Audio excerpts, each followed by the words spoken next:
तरह आज भी जीवन में अच्छा बनने के लिए और अच्छा विचार हमारे जीवन में आने के लिए, अच्छे विचार और आचार को अपनाने के लिए श्रेष्ठ विचार की निरंतर लाना, उसका सहज ही प्रभाव पड़ता है। इसलिए यहाँ पर श्रेष्ठ विचार की निरंतरता का प्रभाव हमारे जीवन पर पड़ता है। इसलिए विचारों के अनुरूप हमारे मन में, हमारे जीवन में बदलाव आता है। पिछले दिनों हम भक्ति के माध्यम से अपना जीवन अच्छा बनाने का प्रयत्न किया। इस बात पर अत्यंत गहराई से भी विचार किया कि हम अरहंत भगवान की भक्ति और आचार्य भगवंतों की भक्ति के दौरान यह अनुभव किया कि भक्ति में श्रद्धा को होना बहुत जरूरी है। बिना श्रद्धा या गुणानुराग के सच्ची भक्ति हो नहीं सकती। जब हम बाह्य में अरहंत भगवान की वीतराग मुद्रा का अवलोकन करते हैं और आचार्य भगवंतों की वीतराग मुद्रा को देखते हैं तो ये देखना, ये दर्शन कहलाता है। किसी चीज को देखने में और वीतरागता का दर्शन करने में बहुत बड़ा अंतर हो जाता है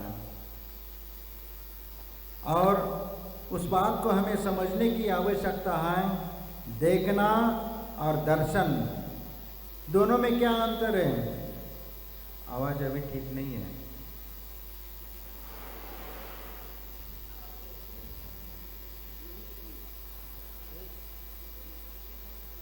आवाज बीच में थोड़ी पतली है।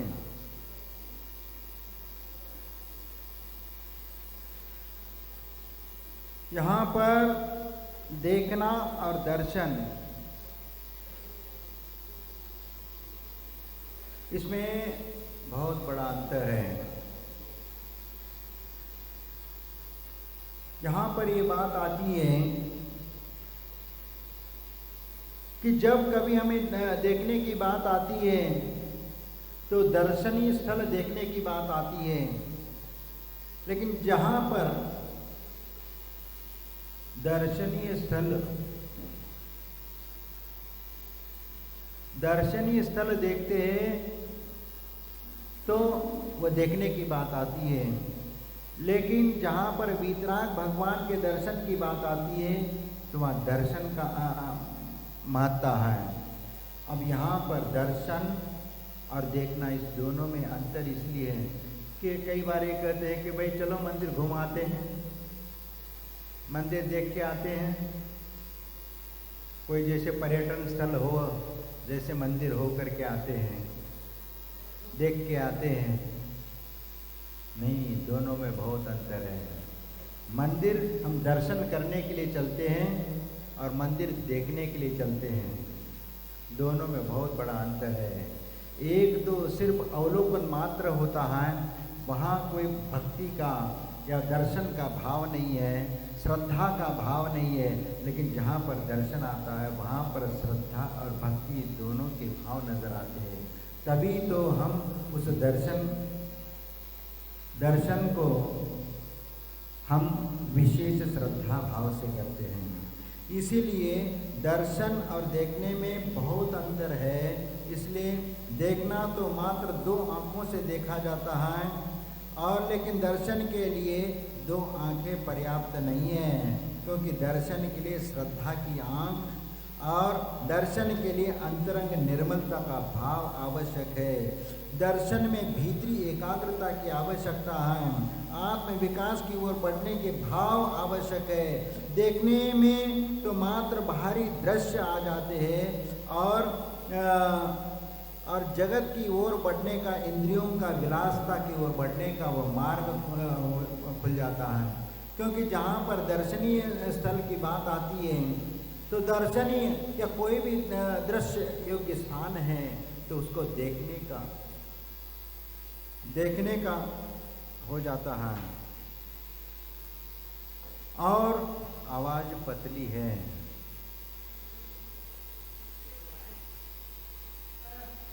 फेस बढ़ाओ, लेकिन मास्टर बटन से सेट करो।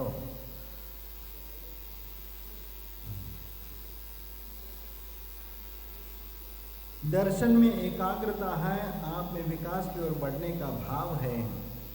इसलिए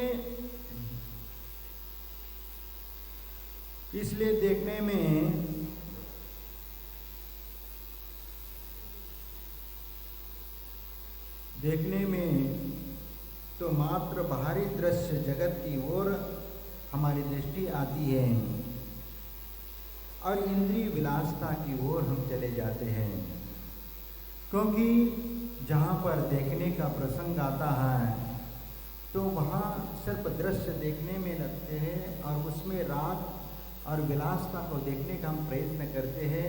वहाँ विषयों की ओर हमारी दृष्टि चली जाती है और विषयों की ओर आकर्षण हमारा बढ़ जाता है। इसलिए इस दुनिया की ओर जब दृष्टि चली जाती है तो उस दुनिया में सिर्फ हम वही देखते चले जाते हैं जो पर है, जो बाह्य वस्तु है, उनको देखने के लिए हम चले जाते हैं। लेकिन उसके माध्यम से अंतरंग का विकास नहीं हो सकता, अंतरंगता में निर्मलता नहीं आ सकती, विशुद्धि नहीं आ सकती। लेकिन जैसे आप मंदिर में जाकर के भगवान का दर्शन करते हैं तो भक्ति के साथ जब दर्शन करते हैं तो अंतरंग में निर्मलता आती है और उसी अंतरंग में श्रद्धा के भाव जाग जाते हैं। इसीलिए जब निर्मल परिणामों के साथ जिनेंद्र भगवान का दर्शन करते हैं तो वहाँ पर हमारे लिए एक अध्यात्म जागृत हो जाता है और वही अध्यात्म तो हमारे लिए आत्म कल्याण के लिए कारण बन जाता है। इसीलिए महान आत्माओं का दर्शन, पूजन, वंदना और उनकी भक्ति करते समय यह बात ध्यान में बनी रहती है कि वंदे तद्गुण लब्धे, यानी हमेशा वह गुण रहता है कि उन गुणों की प्राप्ति हमें हो, उन गुणों की मैं वंदना करता हूँ जो हमें भी प्राप्त हो। और इसीलिए दर्शन पूजन का उद्देश्य महान आत्माओं के समान गुणों की प्राप्ति करने का होता है। इसलिए रोज भगवान की स्तुति करते हैं, अपनी श्रद्धा व्यक्त करते हैं और हम भक्ति करते हैं, इसीलिए करते हैं कि उन जैसे गुणों की हमें प्राप्ति हो जाए। इसीलिए जाचू नहीं सुरवास पुनि नर राज परिजन सात जी, बुध जाचहु तव भक्ति भव भव दीजिए शिवनाथ जी। देखो यहाँ पर दो बातें मुख्य हैं, एक तो भीतरी एकाग्रता और दूसरी निर्लोभ वृत्ति। यहाँ पर भक्ति जाचू नहीं सुरवास पुनि नर राज परिजन साथ जी, बुद्ध जाच हूँ तब भक्ति भव भव दीजिए शिवनाथ। यहाँ पर सिर्फ भक्ति की बात की जाती है। भव भव में हमें ये जिनेंद्र भगवान की भक्ति करने का अवसर प्राप्त हो जो शुभ पद के लिए कारण है। शिवनाथ जी दीजिए, शिवनाथ जी हमारे लिए उस मोक्ष पद को दीजिए, क्योंकि मैं सुरवास यानी मैं स्वर्ग का वास नहीं चाहता हूँ। पुनि नर राज परिजन सात जी, मैं उस मनुष्य जन्म को चाहता हूँ जिसके निमित्त से मुझे वह बोधि ज्ञान प्राप्त हो जाता है और भव भव में मैं ऐसे शिव पद को मैं चाहता हूँ और शिव पद की चाह के लिए मैं उनकी भक्ति करता हूँ ताकि मेरे भीतर वह निर्लोभता आ जाए, मेरे भीतर वह एकाग्रता आ जाए। आप विचार करिए कि कुछ मांगने का नहीं तो न स्वर्ग का वैभव, न राज संपदा और न ही सेवा करने वाले परिजनों का संग, हमें कुछ नहीं चाहिए। भगवान भावना एक ही है कि भक्ति से मुझे शिव यानी मोक्ष सुख मिले, यानी भक्ति के माध्यम से मुझे वह मोक्ष पद प्राप्त हो जाए। इसीलिए भक्ति जो होती है एकाग्रता के साथ होती है, क्योंकि नहीं है तो आजकल भक्ति तो करते हैं। एक प्रसंग मुझे याद आ रहा है कि एक चद्दर बिछा करके एक भक्ति करने बैठा है और वह भगवान की भक्ति करने में लीन हो गया। भक्ति करना शुरू कर दिया। इतने में एक माँ वहाँ पर आ जाती है, क्योंकि उसका बेटा कहीं खो गया था। उस बेटे को ढूंढते ढूंढते वह वहाँ से निकल रही थी, और वह ढूंढने में इतना मग्न थी कि उसको उनने देखा नहीं। और जहाँ पर वह भक्ति कर रहा था, उसके चद्दर के ऊपर पैर रख करके वो आगे निकल ली। तुरंत ये वहाँ पर नाराज हो जाता है और उससे कहता है, क्या तुम्हें दिखता नहीं मैं यहाँ भक्ति कर रहा हूँ और तुम बिना देखे ऐसे ही जा रही हो? तो उसको गुस्सा आ गया कि कम से कम इतना तो देखा करें, लेकिन हम इस बात का ध्यान नहीं करते हैं, दूर से करना चाहिए।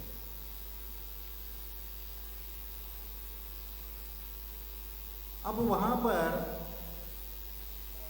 वह कहती गलती हो गई, मुझे माफ कर देना, मुझे ध्यान ही नहीं रहा कि मैं बेटे की खोज में इतना मग्न हो गई थी कि मुझे सिर्फ बेटा ही मुझे दिख रहा था, इसलिए मैं आपको देख नहीं पाई, इसलिए मुझे माफ कर देना। लेकिन मुझे ये बात समझ में नहीं आई कि आप तो भगवान के भक्ति करने में लीन थे, तो आपको कैसे मालूम पड़ा कि मैंने चद्दर में पैर रखा है? मैंने चद्दर पर रहे, आप तो भगवान में लीन हो गए थे ना, लेकिन आपने मुझे कैसे देख लिया? मैं तो ये देख नहीं पाई कि मैं अपने लड़के को ढूंढने में इतना लीन हो गई थी कि मैं आपको देख नहीं पाई और आपके चद्दर के ऊपर पैर रख दिया। लेकिन आप, हाँ, तो आप कौन सी भक्ति कर रहे हैं फिर?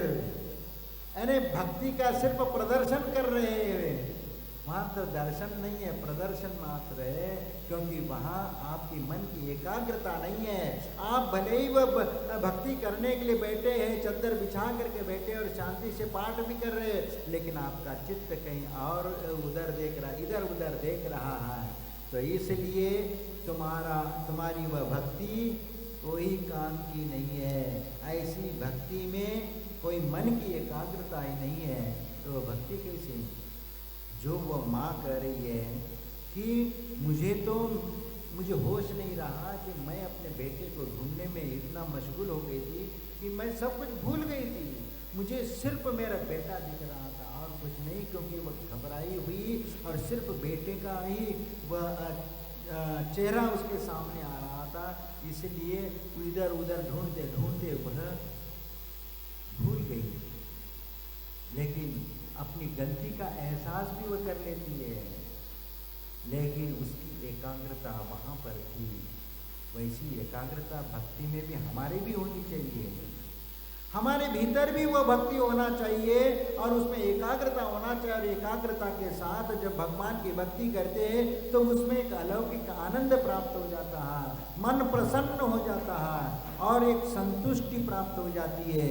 इसीलिए हमें ऐसी निर्मल भक्ति एकाग्रता के साथ करने की आवश्यकता है। भक्ति में ऐसी एकाग्रता हो कि भगवान के वीतराग स्वरूप के सिवाय कुछ भी नजर न आए, कुछ भी और चीजें नजर में नहीं आए। भगवान के गुणगान में मन इतना एकाग्र हो जाए कि सारे विकार शांत हो जाए। लेकिन क्या करे महाराज, मन मानता नहीं है। जब भगवान की भक्ति करते रहते हैं तो कोई नया व्यक्ति आ जाता है तो उसको देखे बिना नहीं रहता कि कौन फलाना व्यक्ति सामने से निकल गया, साइड से निकल गया। अरे साइड में कौन निकल गया, अरे कौन है?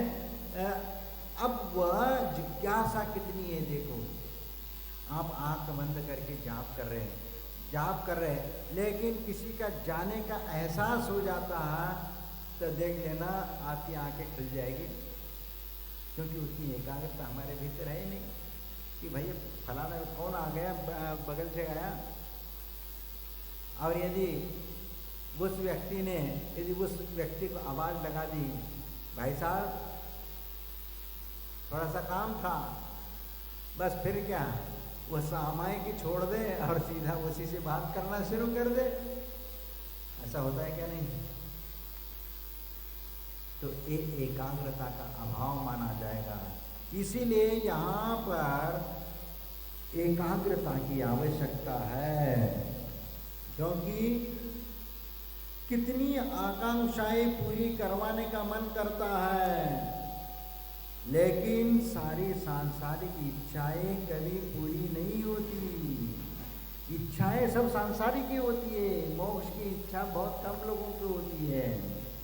लेकिन कल्याण हो जाए, संसार से मुक्त होकर मोक्ष का सुख पालूं, ऐसी भावना क्षण भर को भी नहीं आती। आप भगवान का ध्यान करने में लग जाते हैं तो ध्यान करते करते वही सांसारिक चीज़ें सामने आ जाती है, लेकिन आध्यात्म वहाँ पर गौण हो जाता है। और इसीलिए ऐसी भावना क्षण भर को भी नहीं आती कि वह मोक्ष सुख में पालूं। बहुत सुविधा भोगी हो गए हम तो भोगों की ओर हमारी दृष्टि इतनी अधिक है कि हमारा मन तुरंत उस ओर आकृष्ट हो जाता है। अपना मन भक्ति के फलस्वरूप भी सुख सुविधा चाहता है। मन कितना प्रशिक्षित है, वह भगवान की भक्ति करते हुए भी वह सुख सुविधा का चिंतन करता है, होता है। क्योंकि शरीर माध्यम खलु धर्म साधन कहा जाता है। शरीर यदि अनुकूल नहीं है, यदि शरीर में विकृति है, तो वो शांति से बैठ करके भगवान की भक्ति नहीं कर सकता। यदि बीमार व्यक्ति है, पेट में यदि तकलीफ हो रही है, तो भगवान की भक्ति नहीं कर सकता, क्योंकि वह बीमारी जब तक दूर नहीं होगी तब तक उसका मन एकाग्र नहीं होगा। इसलिए सभी विकल्प और बीमारियों से मुक्त होकर के स्वस्थ मन के साथ जब भगवान की भक्ति करने लग जाते हैं, तभी वह शांति प्राप्त हो जाती है, अन्यथा वह शांति हमें प्राप्त नहीं होती। इसलिए एक राजा था, उनके मित्र ने उन्हें सेवा की दृष्टि से एक सेवक को उसके पास ले आया और कह दिया कि राजन, कि ये सेवक आया है, आप इसको रख लो। उनने कहा, क्योंकि वह राजा भी उदार था, और उन्होंने उसके सेवक को अपने साथ रखने का विचार कर लिया और उससे पूछा कि भाई तुम मेरे मित्र के सेवक हो, अभी तक तुमने उनकी सेवा की है, अब मेरी सेवा में रहोगे, तो बताओ तुम्हारा नाम क्या है? उस सेवक ने बोला, जिस नाम से आप चाहे पुकार लीजिए, जिस नाम से भी आप पुकार सकते हैं आप। राजा थोड़ा असमंजस हो गया। राजा ने पूछा, अच्छा तुम भोजन में क्या खाओगे? सेवक बोला, आप जो खिलाएंगे। राजा ने कहा, और कपड़े क्या पहनोगे? सेवक बोला कि आप जो पहनाओगे। राजा उनकी बात सुन करके दंग रह गया और उससे कहा, तुम काम तो बताओ क्या करोगे? वो बोला कि आप जो करवाएंगे। राजा ने अंत में बहुत चकित होकर के कहा कि भाई, क्या तुम्हारी अपनी कोई चाह नहीं है? आपकी कोई मर्जी नहीं है? सेवक ने बोला, हुजूर, सेवक की अपनी कोई चाह नहीं होती है। कहते हैं राजा साहब का तख्त से उतर करके, उस समय वो राजा साहब उस सिंहासन से उतर करके नीचे आया और सेवक को गले लगा लिया और कहा कि तुम मेरे तो गुरु निकले। राजा ने कहा कि तुम तो मेरे गुरु हो, तुमने मुझे आज वह सिखा दिया कि भगवान के भक्त को कैसा होना चाहिए, कि भगवान का भक्त हो तो कैसा होना चाहिए। भक्त ऐसा हो कि उसकी अपनी कोई चाह नहीं होना चाहिए, अत्यंत शांत, निर्लोभी और समतावान होना चाहिए। किसी प्रकार की आकांक्षा नहीं होना चाहिए, किसी प्रकार की लालसा नहीं होना चाहिए, निर्लोभ वृत्तिवान होना चाहिए। तभी तुम भगवान के पास आकर के बैठ करके हम शांति से भगवान की भक्ति कर सकते हैं, अन्यथा हम भगवान की भक्ति नहीं कर सकते। देखो आवाज़ गूंज रही है, अभी भी ढंग से आवाज़ नहीं आ रही। इस तरह की भक्ति ही हमारे और दूसरों के कल्याण में निमित्त बनती है। आज अपन बहुश्रुत भक्ति नाम की भावना पर विचार करने हैं, क्योंकि बहुश्रुत भक्ति, बहुश्रुत का अर्थ है बहुत ज्ञानवान, यानी उपाध्याय महाराज या श्रुत केवली महाराज, यानी अधिक, यानी बहुश्रुत ज्ञानी होते हैं। उपेत्य यानी अधीयते यस्मात् उपाध्याय, यानी जिसके समीप बैठकर पढ़ा जाए, ज्ञान प्राप्त किया जाए, वह उपाध्याय कहलाता है। और उन्हें विद्या गुरु या शिक्षा गुरु भी कह सकते हैं। और उपाध्याय महाराज बहुत ज्ञानवान होते हैं, उनका ज्ञान संसार से पार लगाने वाला होता है, इसीलिए वे द्वादशांग के ज्ञाता होते हैं।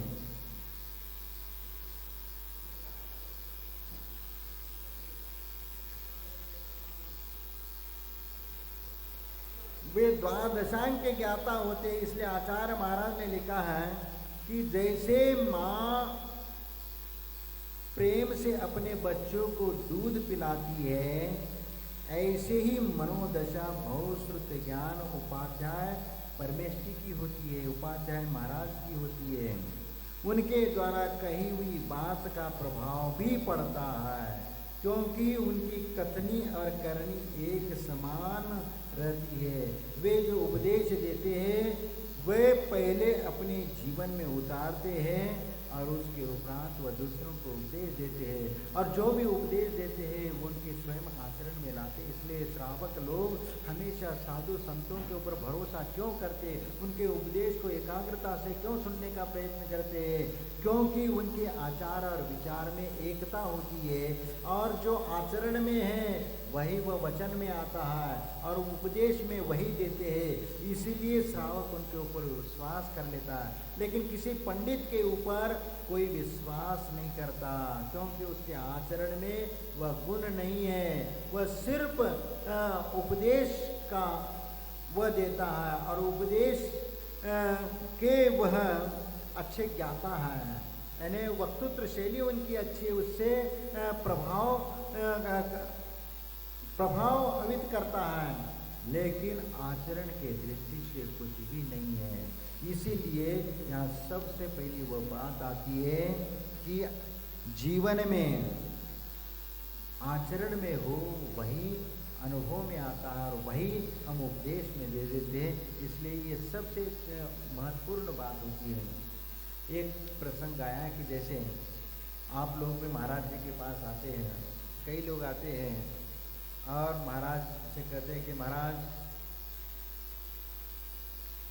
महिलाएं कहती है कि हमारे मिस्टर को थोड़ा सुधार लो, और या ये मंदिर नहीं आते या कुछ नहीं आते, ये भी होता है। तो महाराज उसका भाव देख करके उसके अनुसार उनको उपदेश दे देते हैं। इसी प्रकार एक अम्मा अपने बच्चों को लेकर के आती है और उनने महाराज जी के सामने शिकायत करी कि महाराज ये मेरा बेटा है और इसको एक गुड़ खाने की बहुत बड़ी आदत तो है, और इसको गुड़ नहीं छूटता, और घर में जब माँ गुड़ नहीं देती तो वो बाजार में से जा करके कुछ गुड़ खरीद करके वही भारी भार खा करके आता है। और ये इतना ये है कि गुड़ के बिना ये रह नहीं सकता, इतना आदी हो चुका है कि प्रतिदिन उसको गुड़ ही चाहिए। गुड़ के बिना वो रोटी नहीं खा सकता, गुड़ के बिना चावल नहीं खा सकता, गुड़ के बिना जो भी खाओ तो उसके साथ गुड़ खाएगा। हर चीज के साथ वह गुड़ चाहिए उसको। ये आदत उसकी ऐसी पड़ी है, तो महाराज इसको कुछ समझा दो, इसको गुड़ छुड़ा दो। उस संत ने कहा कि आप ऐसा कर लो, इसको अगले सप्ताह ले आना। अगले सप्ताह की बात, ठीक है, वो चली जाती है।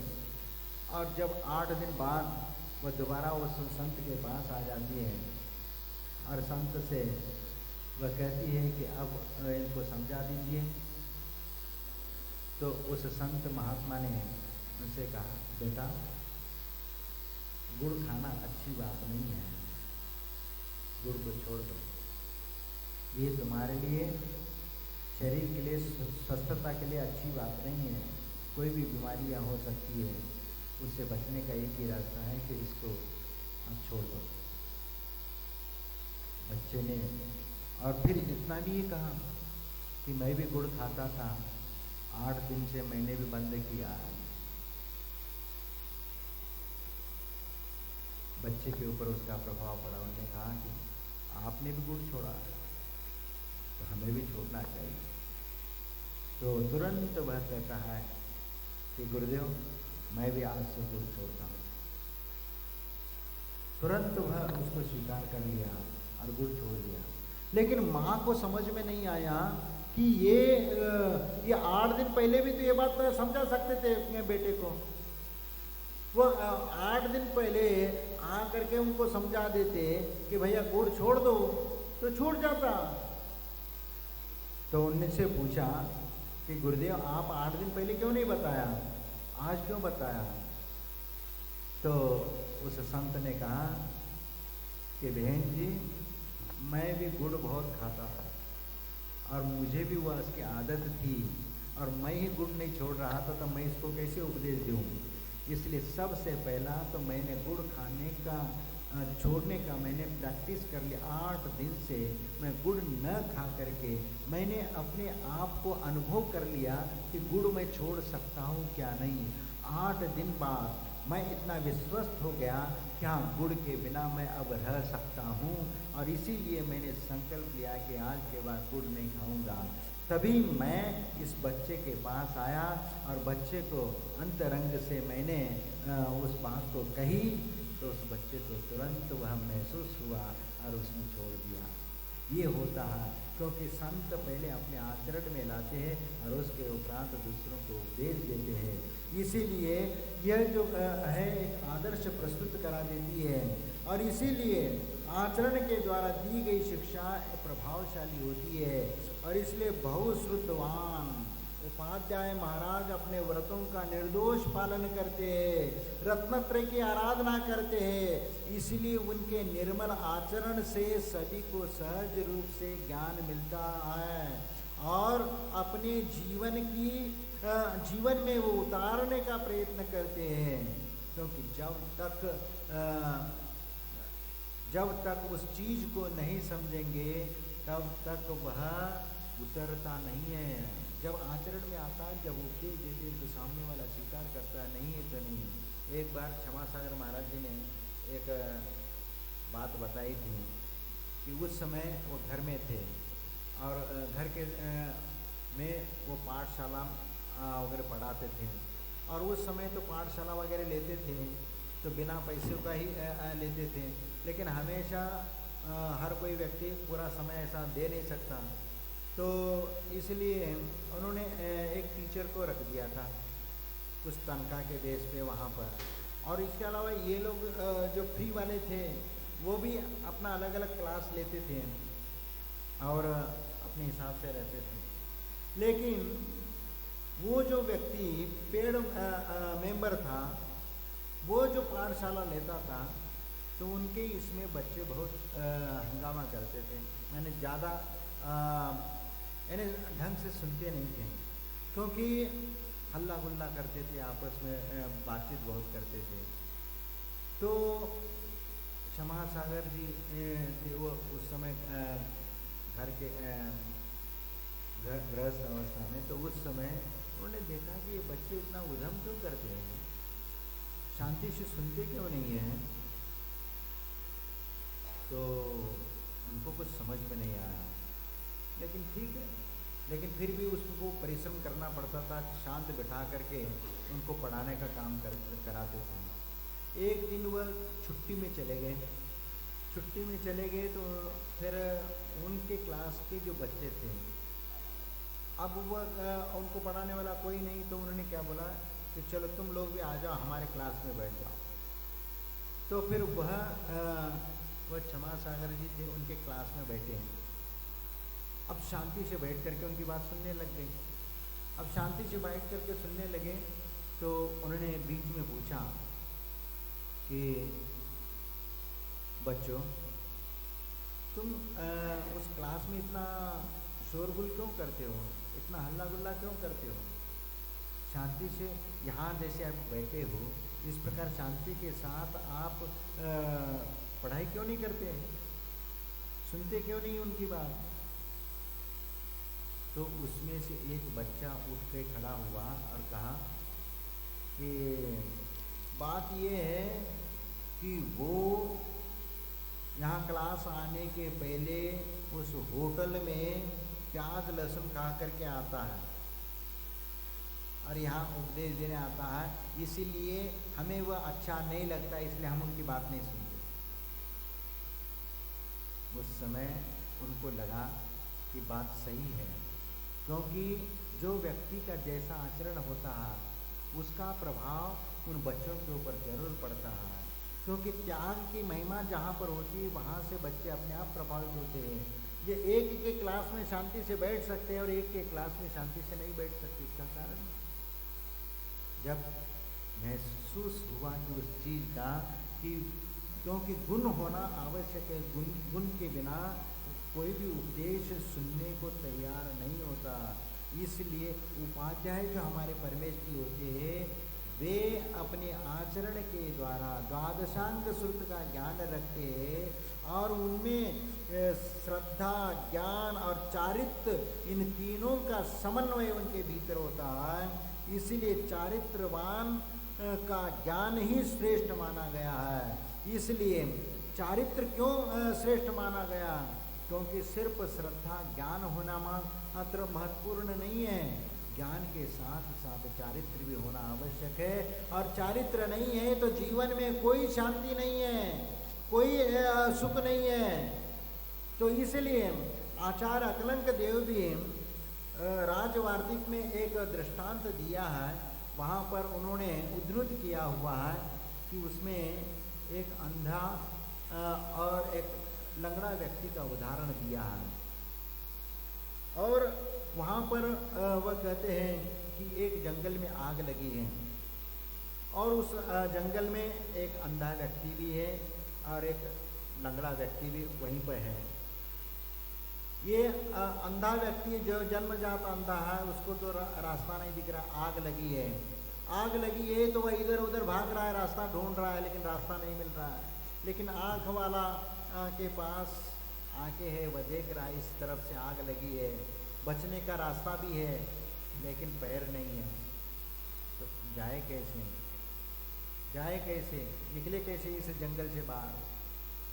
तो फिर उनने आवाज़ लगा दी कि भाई साहब इधर आ जाओ, मैं आपको रास्ता बताता हूँ, आ जाओ इधर।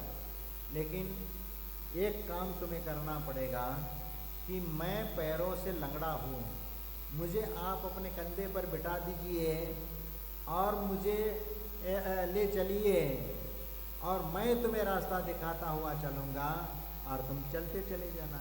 अंधे के पास पैर थे, अंधे के पास पैर थे लेकिन आंखें नहीं थी, और लंगड़े के पास पैर नहीं थे, आंखें तो थी।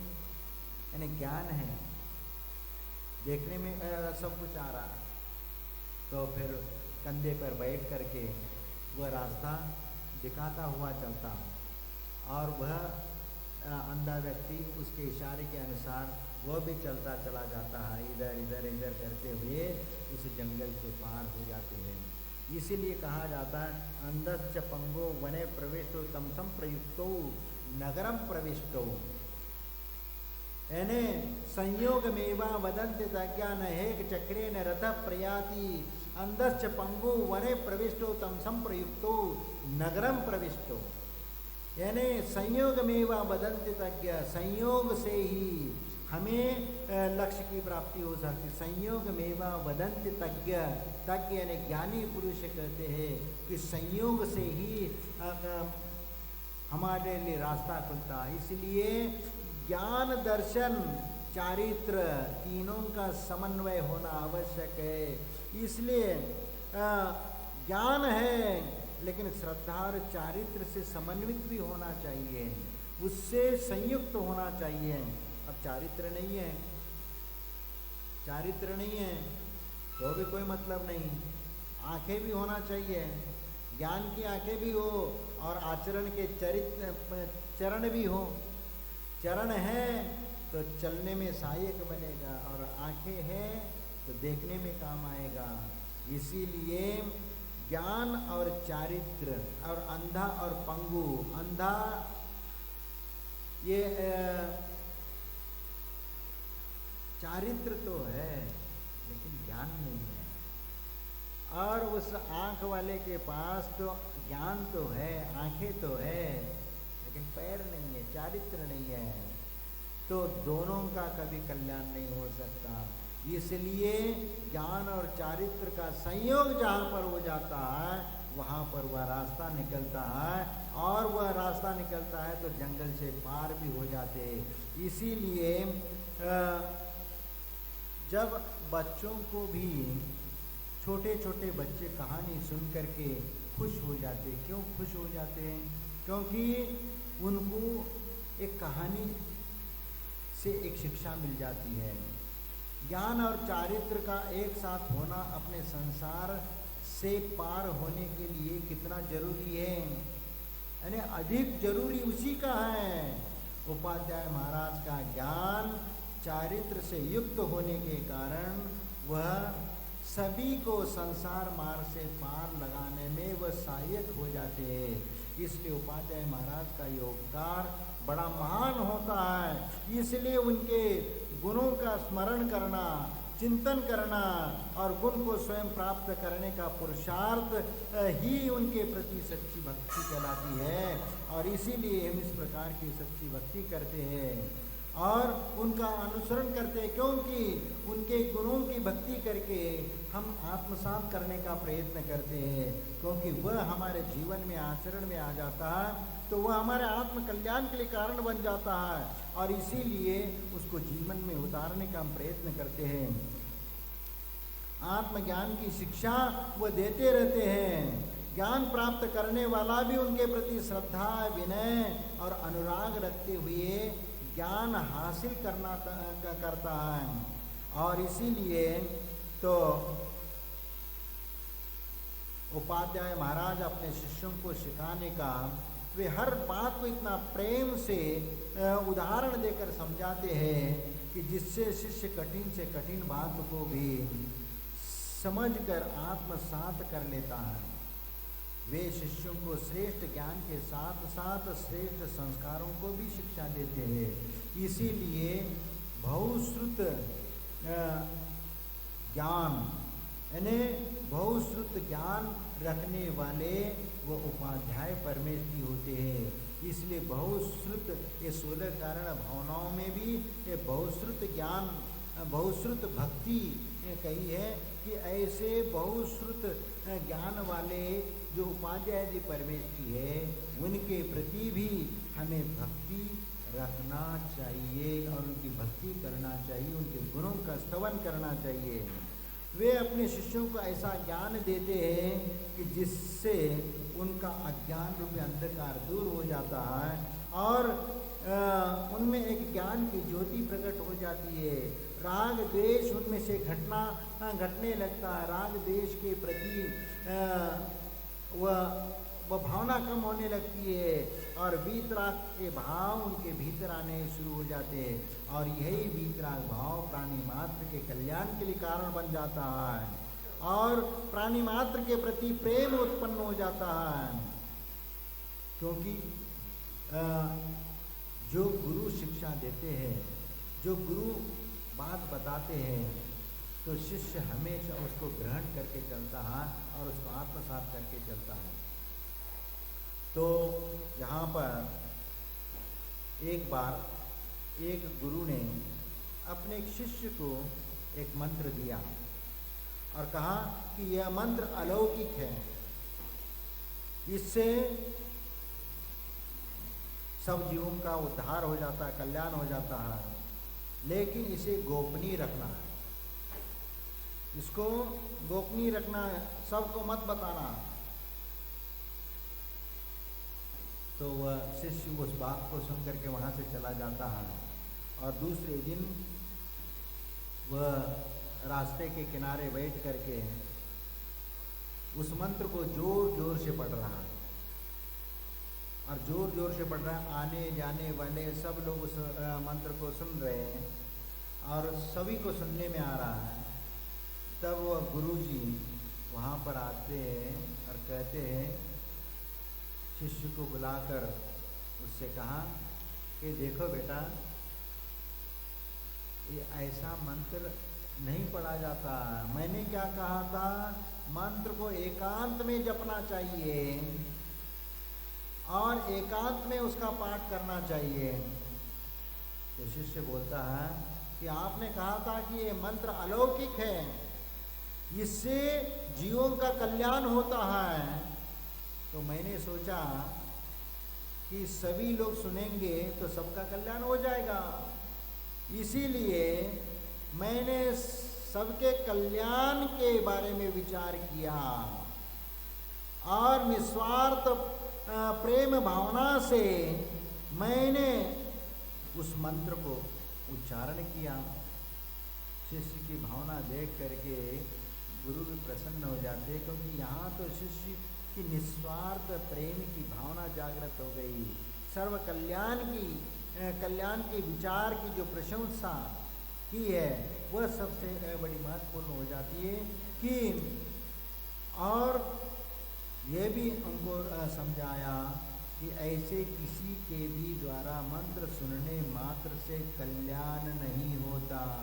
उसको समझाया कि देखो, आप कल्याण की भावना से इस प्रकार रोड के किनारे बैठ करके मंत्र का जाप करते रहोगे तो उसके माध्यम से कभी किसी का उद्धार नहीं होने वाला है। इसलिए विधिवत श्रद्धा और विनय पूर्वक गुरु से मंत्र सीख कर उसकी साधना करने से अपना और अन्य जीवों का भी कल्याण होता है।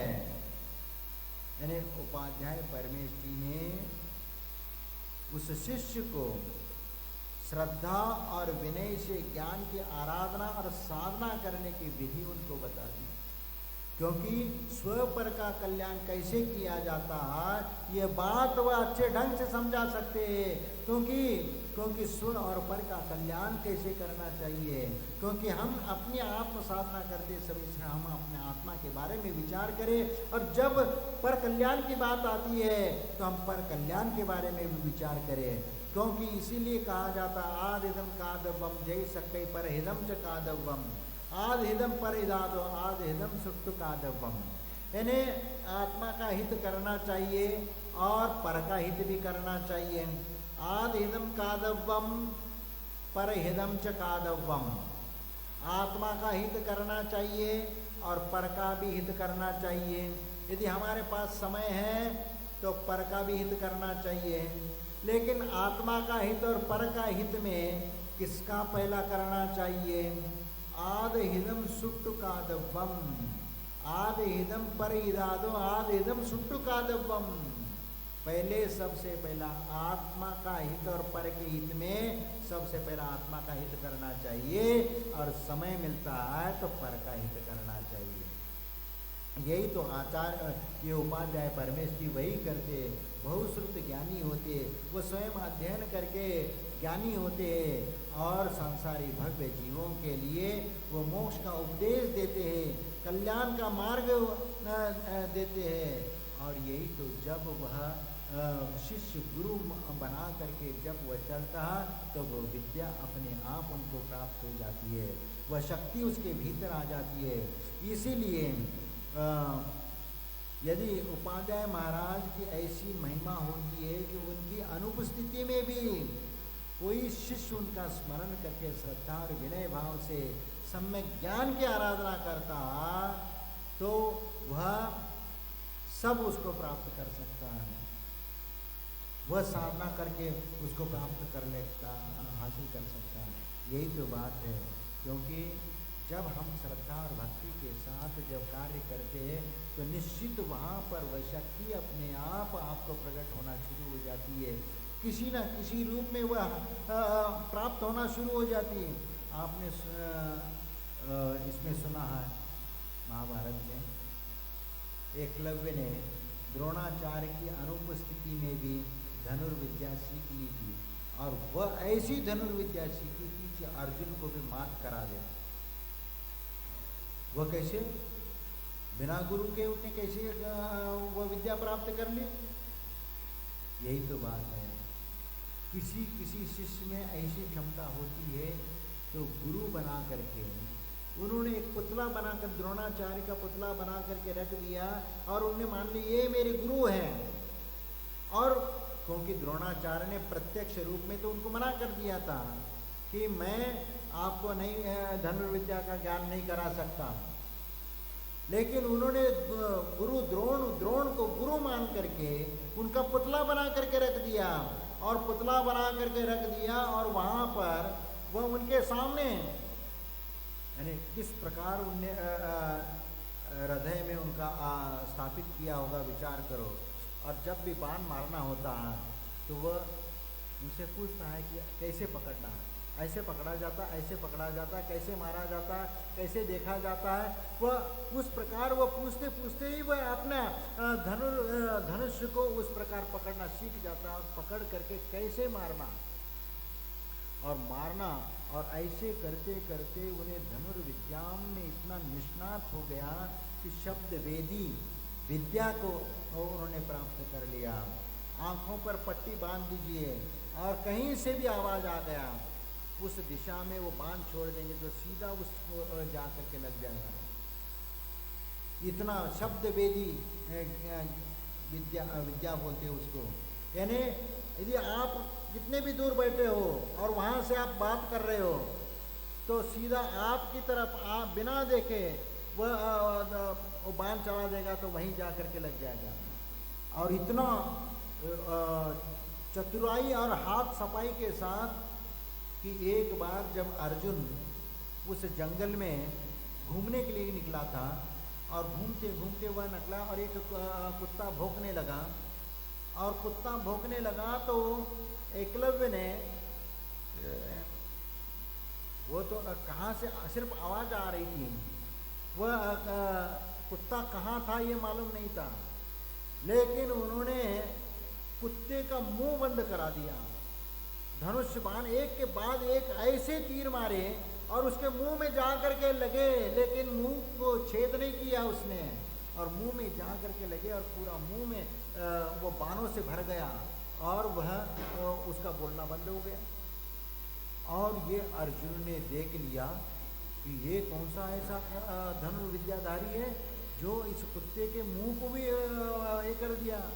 और जब पास में चले गए उसके कुत्ते में से बाण निकाल दिए गए तो कहीं पर भी कोई धक्का तक नहीं लगा था, उसको खरोंच तक नहीं आई थी।